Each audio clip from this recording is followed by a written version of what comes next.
Welcome once again to little organise life coach club. ഈയിടെ ഞാൻ പത്രത്തിൽ വായിച്ചൊരു രസകരമായ വാർത്തയെക്കുറിച്ച് പറയാം. ജപ്പാനിലൊക്കെ ജാപ്പനീസ് ലേഡീസിന് ഒരു ഹഗ് വേണമെന്ന് തോന്നിക്കഴിഞ്ഞാൽ, അതായത് കെട്ടിപ്പിടിക്കാൻ തോന്നിക്കഴിഞ്ഞാൽ അവിടെ പൈസ കൊടുത്തു കഴിഞ്ഞാൽ നല്ല വെൽ ബിൽറ്റ് ആയിട്ടുള്ള നല്ല മെൻ എന്താ പറയുക എംപ്ലോയീസിനെ കിട്ടും എന്നാണ് പറയുന്നത്. ഇത്ര രൂപ ഇത്ര മണിക്കൂറിനെന്നുള്ളത് അത് ഭയങ്കര ഒരു തമാശയായിട്ട് തോന്നിയ കാര്യമാണ്. പക്ഷെ തമാശയാണെങ്കിലും അതൊരു പേഴ്സൺ നമുക്ക് ചിന്തിക്കാനുള്ളൊരു കാര്യമാണ്. Why ladies need another men for hug? കാരണം ഹഗ്ഗിങ്ങിന് ഭയങ്കരമായ പ്രസക്തിയാണുള്ളത്. അത് വെറുതെ it is not confined to bed. നമുക്കൊരു ആശ്വാസത്തിന് നമ്മുടെ എത്രയോ ഹോർമോൺസാണ് റിലീസ്ഡ് ആവുന്നതെന്നാണ്. സ്ട്രെസ് ഹോർമോൺസ് എസ്പെഷ്യലി ഒരു നല്ല ഹഗ് കൊണ്ട് നല്ലതായിട്ട് നമ്മുടെ പുറത്തിങ്ങനെ പാറ്റ് ചെയ്തിട്ട് നമ്മളെ സമാധാനിപ്പിക്കുക എന്നുള്ളതാണ് അതിൻ്റെ അൾട്ടിമേറ്റ് ആയിട്ടുള്ള കാര്യം. സമാധാനിപ്പിക്കുക. ഇത് women are lacking from home. Surely Kamala Das പറഞ്ഞ പോലെ തന്നെ ഈ കേരളത്തിലെ സ്ത്രീകളുടെ പത്തറ്റിക് ആയിട്ടുള്ള ഒരു സിറ്റുവേഷനാണ്. അവർക്ക് വേണ്ട കാര്യങ്ങളൊന്നും കിട്ടുന്നില്ല എന്നുള്ളത്. ഫ്രം മെൻ, പുരുഷന്മാരുടെ കയ്യിൽ നിന്ന് കിട്ടുന്നില്ല എന്നുള്ളത്. അതിപ്പോൾ ആരുടെ തെറ്റാണെന്നറിയില്ല, ആർക്ക് വന്ന ഒരു ഇഗ്നറൻസിൻ്റെ ഭാഗമാണെന്നറിയില്ല, പക്ഷേ അത് കിട്ടുന്നില്ല എന്നുള്ളത്. ഇനി it is not restricted to couple.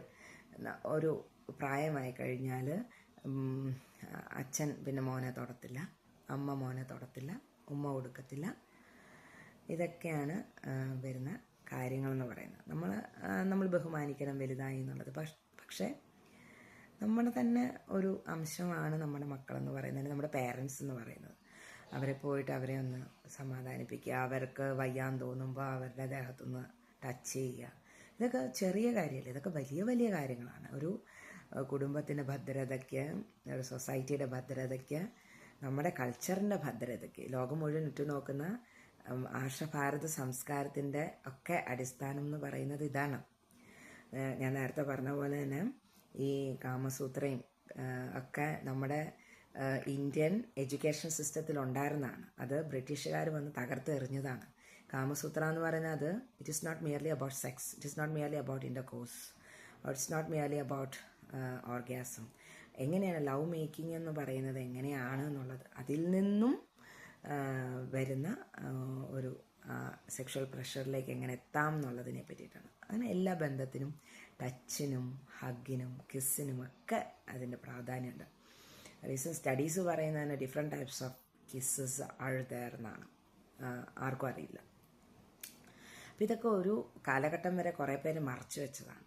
Especially they don't want ladies or women to know more about these things.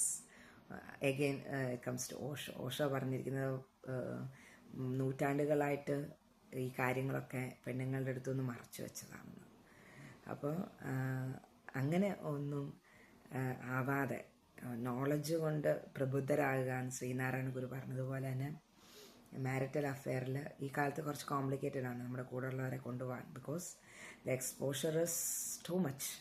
അതുകൊണ്ട് കൂടെയുള്ളവരെ കൊണ്ടുപോകാൻ you have to work out. You have to work in every space, outside, in kitchen, in living room, in bedroom, and you have to work out. There is no other choice. Thank you so much.